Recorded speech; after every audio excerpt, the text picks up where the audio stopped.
Merci, Madame la Présidente.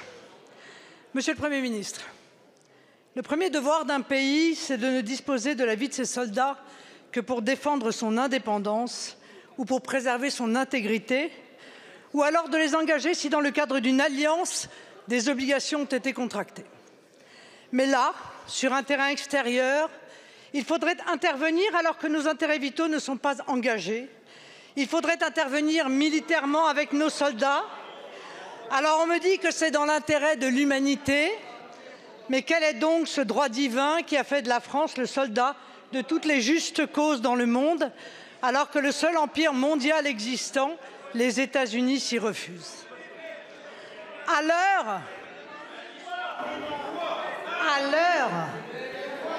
où tant de personnes, y compris des responsables politiques, parlent de la guerre avec tant de désinvolture, la chef de l'opposition que je suis ne peut rester silencieuse devant les propos d'une extrême gravité tenus hier soir par Emmanuel Macron.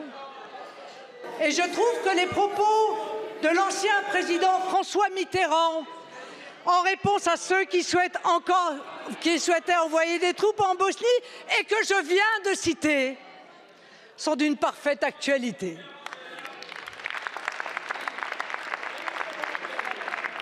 En affirmant que l'envoi de troupes au sol n'était pas exclu, Emmanuel Macron a franchi une étape supplémentaire vers la cobelligérance, faisant planer un risque existentiel sur 70 millions de Français, et plus particulièrement sur nos forces armées déjà déployées à l'est de l'Europe. Les réactions internationales qui se multiplient démontrent que cette inquiétude se diffuse en Europe et dans le monde entier. Bien sûr, la Constitution confie au président de la République l'engagement des forces armées.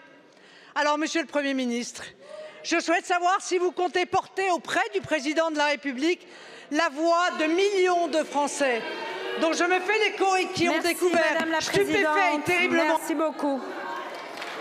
Merci. La parole est à Monsieur